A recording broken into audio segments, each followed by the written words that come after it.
آج ہم ایک ایسے واقعے کا جائزہ لے رہے ہیں جس نے خطے میں کافی ہلچل مچا دی ہے۔ یہ 23 جون 2025 کو قطر میں جو امریکی فوجی اڈہ ہے العدید، اس پر ایران کا میزائل حملہ۔ تو یہ جو پہلے سے کشیدگی چل رہی تھی اس میں ایک نیا پہلو آ گیا ہے۔ ہمارے پاس اس واقعے کی تفصیلات ہیں ایک رپورٹ کی شکل میں، تو آئیے دیکھتے ہیں کہ ہوا کیا اصل میں۔ جی بالکل، اور العدید اڈے کی اہمیت وہ تو اپنی جگہ ہے، یعنی خطے میں امریکہ کا سب سے بڑا فوجی مرکز ہے۔ تو اس حملے نے بھلے ہی وہ ناکام رہا ہو، لیکن صورتحال کو مزید پیچیدہ ضرور بنا دیا ہے۔ اچھا، رپورٹ تو یہ کہتی ہے کہ ایران کی جو پاسداران انقلاب کور ہے، IRGC جسے کہتے ہیں، ہاں انہوں نے ذمہ داری قبول کی ہے، نام دیا ہے اسے آپریشن بشارت فتح۔ جی، یعنی فتح کی خوشخبری۔ ہاں، اور ان کا موقف یہ ہے کہ یہ حملہ اصل میں کچھ دن پہلے ایران کی جو جوہری تنصیبات ہیں ان پر مبینہ امریکی اور اسرائیلی حملے ہوئے تھے، یہ اس کا جواب تھا۔ جی، اور یہاں دیکھیں، ایک اہم بات یہ ہے کہ قطر کا جو فضائی دفاعی نظام تھا، جس میں ممکنہ طور پر امریکی مدد بھی شامل تھی، اس نے تمام میزائلوں کو کامیابی سے روک لیا۔ اچھا، تمام میزائل؟ جی ہاں، رپورٹ کے مطابق کوئی جانی یا مالی نقصان نہیں ہوا، اور ایران نے بھی یہی کہا ہے کہ ان کا نشانہ صرف امریکی فوجی اثاثے تھے، یعنی شہریوں کو بچانے کی کوشش کی گئی۔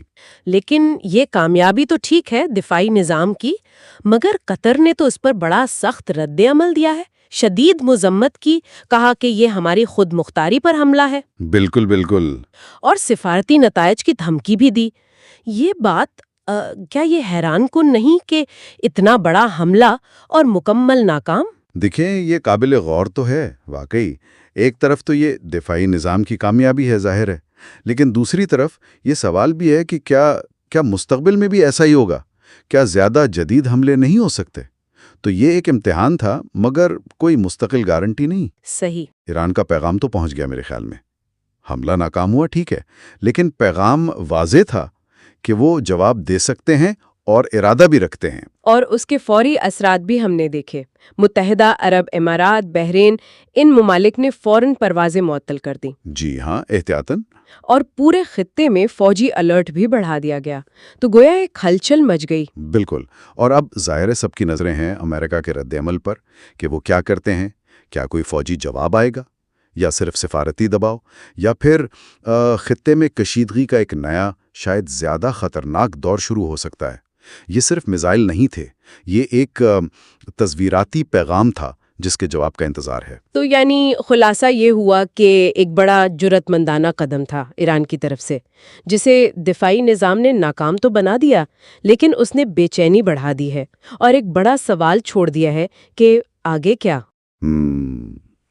اور فوجی رد عمل سے ہٹ کر اگر سوچیں نا، تو ایک زیادہ گہرا سوال یہ ہے کہ کسی تیسرے ملک کی سرزمین پر، جیسے یہاں قطر ہے، دو بڑی طاقتوں کے درمیان اس طرح کا براہ راست ٹکراؤ، بھلے ناکام ہی صحیح، اس کے طویل مدتی سفارتی اور تصویراتی اثرات کیا ہوں گے؟ یہ اہم نقطہ ہے۔ کیا یہ مستقبل کے لیے کوئی مثال قائم کر سکتا ہے؟ یہ وہ پہلو ہے جس پر میرے خیال میں آنے والے دنوں میں، مہینوں میں گہری نظر رکھنے کی ضرورت ہے۔